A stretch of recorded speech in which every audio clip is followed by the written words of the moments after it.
Alright guys, it's Chatterbox Reviews, coming at you guys with The Terror, Season 1, Episode 2, review.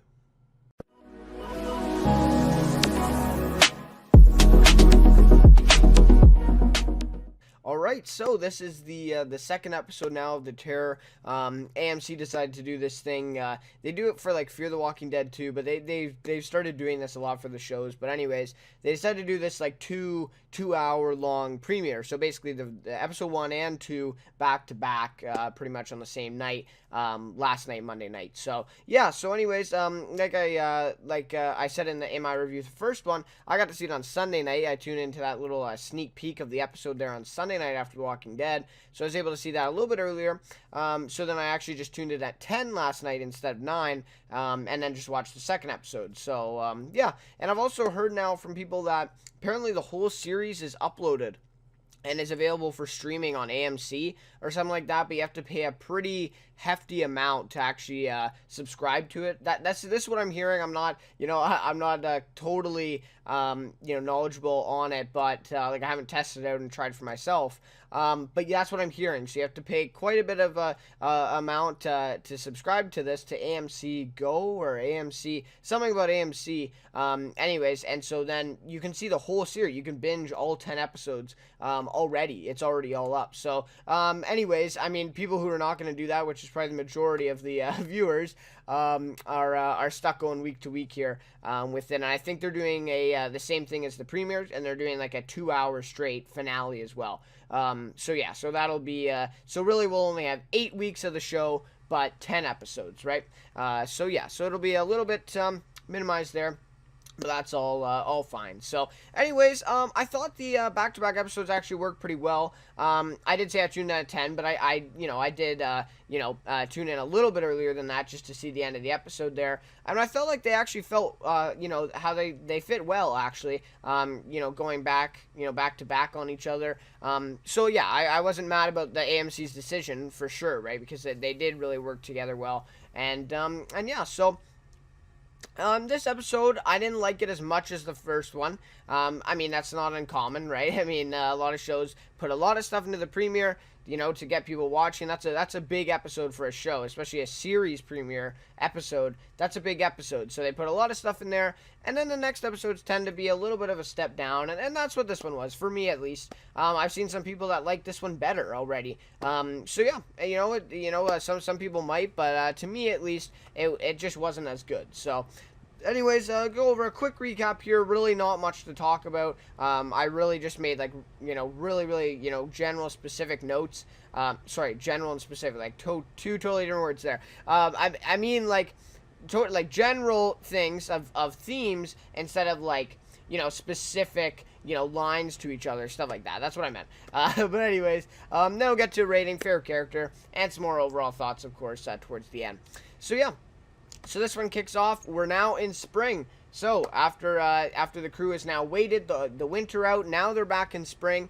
We're in spring 1847, and then we get a little 8 months later. So they've waited for 8 months now. Well, I guess yeah. So they waited since like October, and then now they're I'm guessing in April-ish, right? April and May.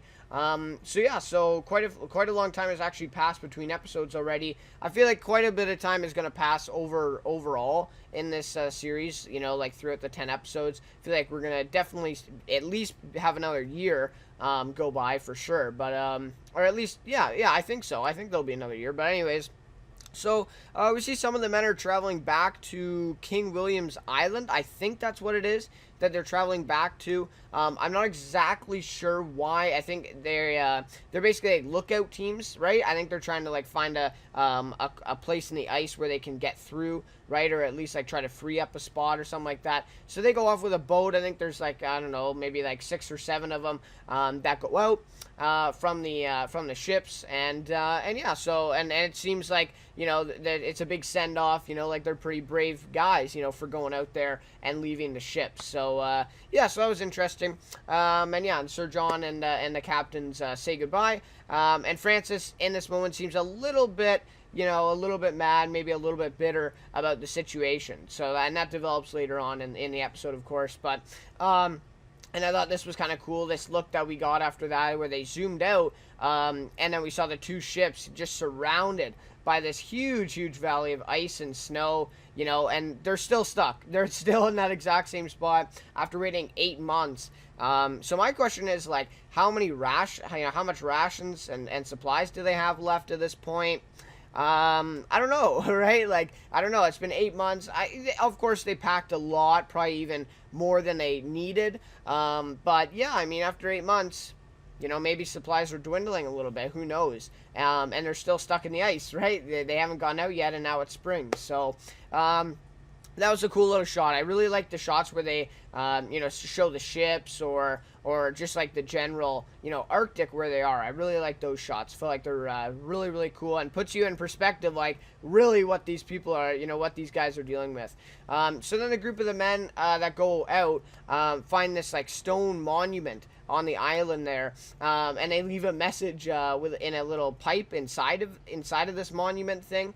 And I think this is for the honestly, I think this is for like people who are coming to find them or something, or people that they're gonna meet up with later. I'm not exactly sure, but obviously this monument has been placed there as people have already been there, so we know that much. And then we see the doctor. I think his name's Good Sir. Mr. Good Sir, that's what they call him. And so he seems very antsy at this moment. He's like there at the monument, but he keeps looking around for something, right? Because I think he's really affected by the death of this David kid, right? Last episode. And he's really affected by that. So he's, wondering, if he's going to see the same stuff that David saw that caused him to die and whatever. So I think he's going through like a little bit of a thing there as well. So yeah, he was just really antsy. Anyway, so the men go back then to find their boat, and it's destroyed, right? Like, it is just basically massacred, and a bunch of the supplies are ruined as well. So that's, quite a surprise to them. So they think it was a result of bears. They think that bears did it, or they think that they must have done it, right? To the ship, so, or to their like little boat, little dinghy or whatever. But anyways, so that's that kind of starts the mystery there with that storyline there. So then we see Sir John and Francis finally have a moment together after the 8 months, I presume. I assume they've seen each other and talked to each other lots, but they haven't really had a sit-down conversation like this yet. So anyway, Sir John apologizes to Francis, and he says that he probably made the wrong decision here, right? He probably made the wrong decision in pushing forward instead of waiting at King William's Island till the spring, like Francis suggested back, when they, had time to do that back in like October or whatever, 8 months before then. So I thought that was, a big thing for Sir John to own up to that, right? To admit that to Francis. And he says he wants to be friends with Francis again, right? In lamer terms, but, obviously he uses some other language, but yeah, so he basically wants to be friends with Francis again. And he wants their kind of like feud, their mini feud to end, as Francis is mad at him for making this decision. And Francis then argues that nature does not care about their mission, right? Because the temperatures don't seem to be warming up, the ice doesn't, and that, as a result of that, the ice isn't seeming to melt. Even though it's May, May is upon them now finally, they're not really seeing like the actual spring come out and the ice melt and the snow melt and all this stuff so that they can, continue their mission on. So that's very interesting, Francis thinking that way.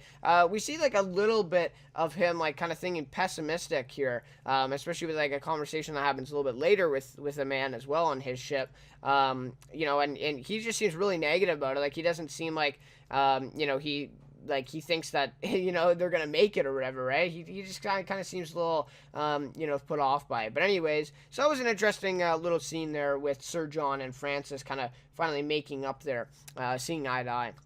So then we see two men are caught below deck having sexual relations, it could cause problems with the other men, of course. I don't know, I don't think it was a big deal in the episode, right, but I think it's definitely something to mention, obviously, at this time.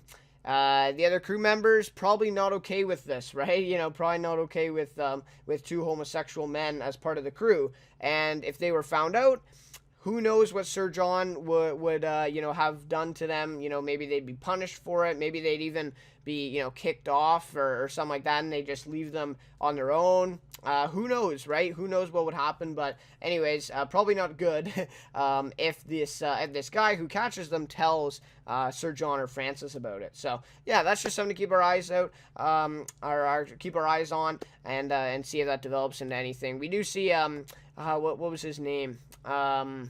Anyways, but yeah, we do see him a little bit later on, one of the guys who's involved, and he's talking to Francis a little bit later on. So yeah, we may see him as a character, come a little bit more into the story here. So then we see a flashback to Sir John's pre-expedition life, right, before he left. And he's talking to his niece at the dinner table about a relationship with Francis. So, presumably his niece wants to, Francis proposes to his niece, and that he wants to marry her or whatever. But Sir John doesn't seem to agree with it. He doesn't seem to support that really. And he doesn't really want her to be with Francis. And then Francis actually walks by and hears the conversation, presumably. And yeah, so we're kind of seeing there, even before the expedition, these two didn't really see eye to eye, right? So that's something to be aware of. But yeah, I really like these pre-expedition scenes, these flashbacks. I feel like they're very effective, and I would like to see more. I think they're really good. This was the only one in this episode, right? So yeah, that for sure. Hopefully more in the future, for sure. But yeah, just really building up that conflict between Sir John and Francis. And then a suspenseful scene here. This was probably the most, action-packed, really suspenseful scene of the whole episode this week. Or I guess, out of the 2 episodes this week. But anyways, really suspenseful. The group of men suddenly experience hail showers, and these huge ice pellets just start falling from the sky. And the storm hits with lightning and everything. So it's a big storm comes. I mean, these pellets are huge. This is it's just I don't even know, it's close to a basketball size of ice that's dropping from the sky. That's insane, But anyways, so a storm starts hitting them, and they hear sounds of a bear up on the cliff. They're camping in the tents there where their ship was wrecked, and they hear sounds of this bear, and they think that it's been tracking them, right? They think it destroyed the ship. Now it's tracking them. Now, it's coming for them, to eat them finally. So anyways, so they go up on this ice cliff to find the bear that they're hearing these sounds. So they go up to the cliff to find it, and one of the men shoots right when something, rises up from the ice there, comes up. He shoots right away, but it ends up being a native man, and he hits him right in the chest. He shoots him in the chest, and it's not the bear. So, yeah, so this was a little bit, our first look at sort of the natives being involved in the story as well, which I think they're going to be a crucial part, for sure, in the overall story. But anyways, of course, the other native woman very angry at them right away, really, emotional about it, as she knows that probably this man who she's with is probably going to die from this. So then, when the doctor, Mr. Goodsir, then goes back to the tents, he's going to grab the medical kit or whatever to treat him, to help him. Then all of a sudden, the bear comes out and attacks one of the guys. He just, the bear just comes out of nowhere and attacks one of the guys and actually kills him, right? We learn a little bit later that he kills him. So that was pretty crazy, right? All of a sudden, chaos is kind of breaking out. This native man has just been shot. All of a sudden, then this bear just comes out and gets this guy from behind, attacks with him, and he really can't do anything about it. And this bear is pretty big. So yeah, very interesting to see that, for sure. That was, like I said, the real, suspense of the scene there. And they did a really good job, building that up with the music and the darkness and everything. It was a little bit, confusing, right? Because, at times you really couldn't see everything that was going on, but that was kind of the whole point, right? They wanted you to be kind of in suspense, like that. So then we see the search team returns, with the wounded native man. And what I'm wondering is, I think they were pretty far away, right, from the ships at this point. So and they run back, with this native man in the boat, and they're pulling in, running there, and it's did these guys really like run for days? Or maybe I'm just wrong. Maybe they were only a few out, like maybe they were just an hour away. I'm not exactly sure, but it seemed like they were going pretty far, as like the whole crew said goodbye to them. They had like a big, going off, party, or like not a party, but like a celebration, send off. So yeah, I think they were gone pretty far, and I guess they just ran for days with this guy back to the ships. But anyways, so they get there with the wounded native man. And Sir John lets the doctor, so he lets Good Sir try to save the native man, right? But, we find out that one of the men died from the bear attack as well, right? So he says this as well, and we kind of assume that, right? I mean, from what we saw, it's pretty obvious that the bear, killed him. But yeah, so we get confirmation of that. But yeah, Sir John lets Good Sir try to save the native man. And then he kind of just leaves. And we see a line from him a little bit later, really, really showing his true opinion of the natives and their involvement as well. But anyways, so yeah, man died from the bear attack. Then the doctor, Mr. Goodsir, is not able to save the native man. The bullet is too deep, unfortunately, and so he actually passes there in the bed. A second guy passing in as many days, pretty much, or not as many days, but as many episodes, I guess.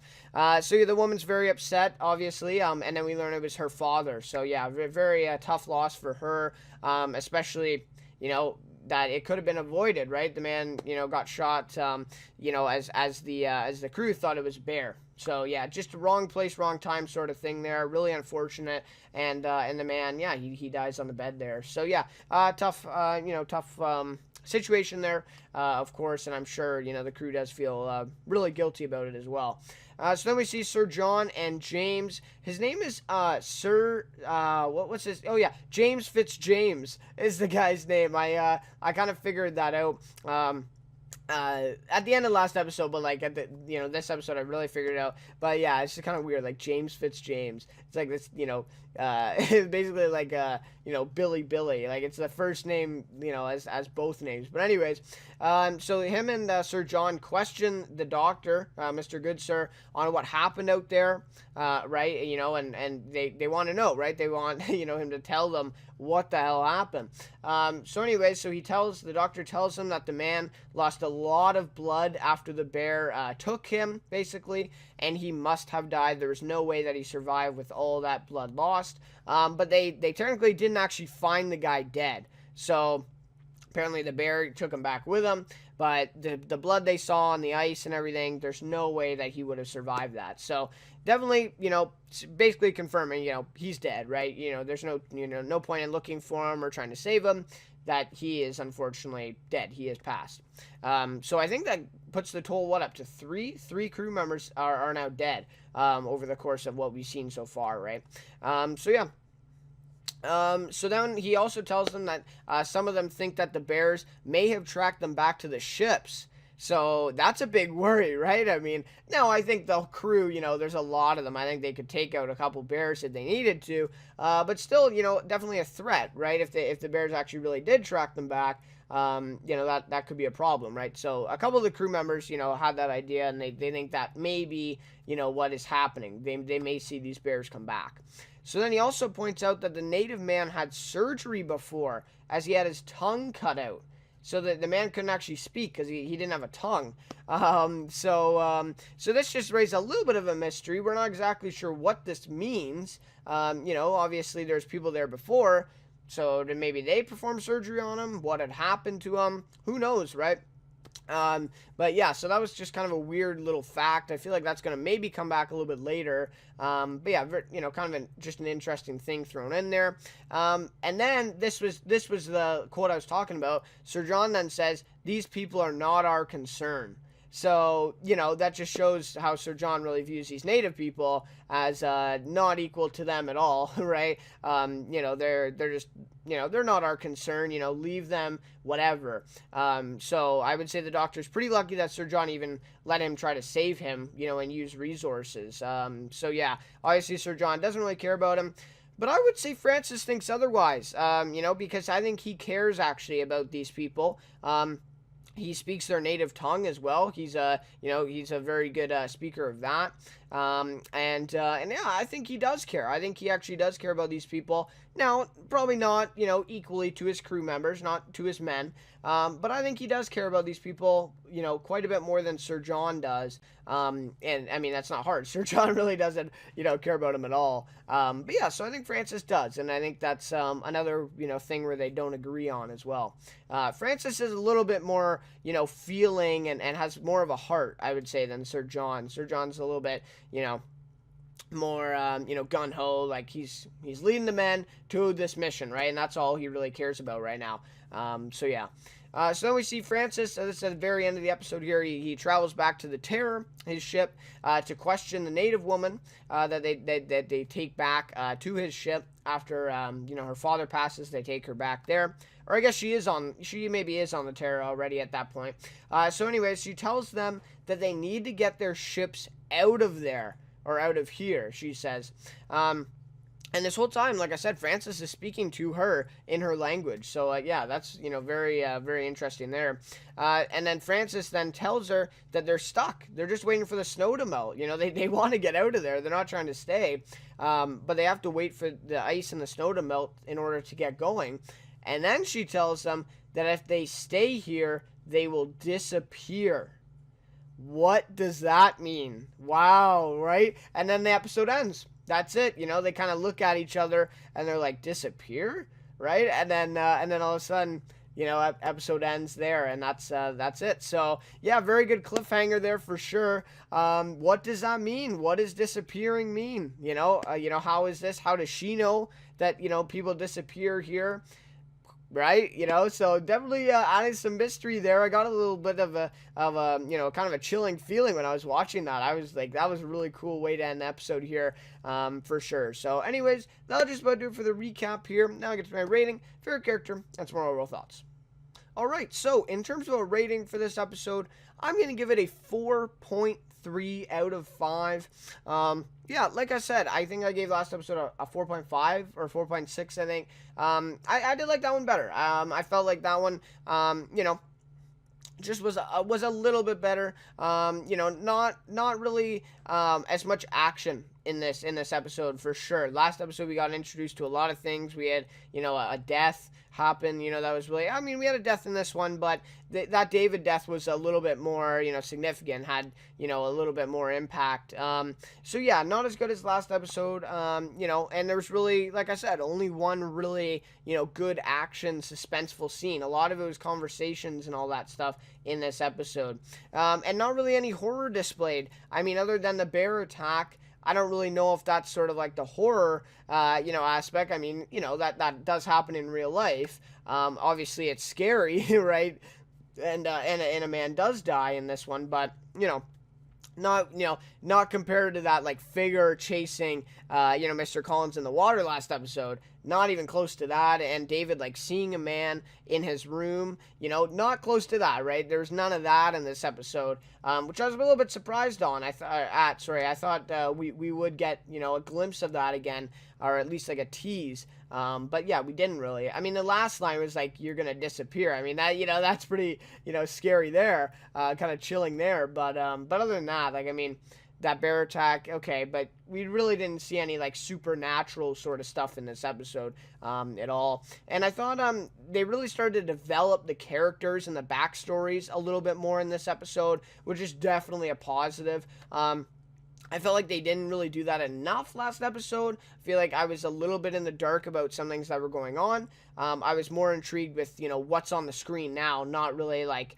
how did these characters get here? But now they're, kind of, taking it back a little bit, right? They're taking a step back and now, building the characters a little bit. And that's why there's so many conversations and so many, back and forth in this one more than last episode. So I really like that. I think that's good. They're building up the Francis and Sir John conflict for sure. That's, they're really focusing on that, especially in this episode now. And I think going forward, that's going to be a huge, storyline in this, in the show. So yeah, that's very good. I think that's a great positive. And that's just kind of what I noticed in this episode. I didn't really notice a lot of that last episode, and now they're, kind of changing it up a little bit, like I said, taking a step back and kind of, adding some more, material and some more background for the viewers to kind of understand the full picture, right? So they can, build on some stuff later on. And yeah, like I said, a good cliffhanger for this one. I thought it was awesome, a nice little thing there. And now we're waiting a week, right? Now we're waiting a week this time instead of just, a 1-minute commercial or whatever in between the 2 episodes. So yeah, it'll be next week now for the next episode. And we'll have to find out, what does disappear mean, right? What does that mean? They will disappear. So, yeah, crazy stuff there. But, yeah. So anyways, I really enjoyed it. Don't get me wrong. I really, really enjoyed this episode. Just not as much as last episode, right? Just, not quite the same. Anyways, favorite character for this one is going to be Francis, or Captain Francis. And he's played by Jared Harris. So Jared Harris is kind of like the main star, I guess, of the show. He's known for, he was in The Crown, and he was also in Mad Men. And I haven't seen either show, unfortunately. But The Crown, I've heard such, great things about that one on Netflix. And Mad Men, I've heard really, really great stuff about that. A few of my friends watch that and talk to me about it all the time. And I'm like, yeah, I don't know. I haven't watched it yet or whatever. But yeah, I really should get into Mad Men. But anyways, yeah, so he's a really great actor. He's doing a great job in this one. Him and Siren Hinds are really, guiding this cast right now, and I feel like they're doing a great job. And Tobias Menzies doing a good job too. He's just not getting as much screen time, so he doesn't, really belong in the same, league as Jared Harris and Siren Hinds. But yeah, the Francis character really, developing that this week, like I said, in this episode. With his conflict with Sir John, we'll have to see what kind of captain he turns out to be when, things start happening. So far we've kind of learned that he has more of a heart than Sir John, and he, kind of has more feelings towards, people and obviously the natives in particular. So how is that going to fare when things start going bad here, which we probably, we all suspect they will, right? So how is that going to, affect his judgment here? So I'm really, really looking forward to, seeing that and seeing, how he deals with these situations, for sure. So yeah, and yeah, Jared Harris, really, really great, actor, and he's portraying this character really well. Like I said in the last episode, I feel like the cast for this series is really, really great. Even the guys who don't have a big part, they don't even really, have more than 1 or 2 lines. They're doing a great job. The one guy who played, the guy who was caught down below deck, having I don't know if it was sex, but they were doing something down there. The 2 men, even he was good. The actor who played him was really good in his role. Hickey, I think, right? Mr. Hickey. Or I don't know if that's right. I don't know. But it was something like that. But anyways, Hinky maybe. Yeah, maybe Hinky. But anyways, yeah, the actor for him did a great job, and that's just such a small role. So yeah, really, really great cast, and that's really gonna help this show going forward. So anyways, guys, that'll just about do it for the review. Thank you so much for watching. I've been putting a lot of videos up recently with the start of this spring schedule, and there's many more to come. I'm gonna have my Billions review still. I gotta make that. I saw the episode, so I'm gonna make that now. And then I'm going to have my Suits review up on Thursday, hopefully. So just a packed week this week with all these new shows, premieres coming out. And this one I would say is probably the best one so far that I've seen out of all of them. Not too many, I think 4, but yeah, I really, really like this, and I'm really going to be in it for the long run. So yeah. Anyways, like I said, thank you for the support. Sorry, that was my point. Thank you for the support on those videos I've been putting out. I really, really, really appreciate it. Seeing that response, and been getting a few comments, been getting a few subscribers actually just in the last 2 days. So I really, really appreciate that. That's awesome. That's I can't ask for anything else, right? So yeah. Anyways, let me know what you thought of this episode, of course, in the comments below, and we'll see you next week for episode 3.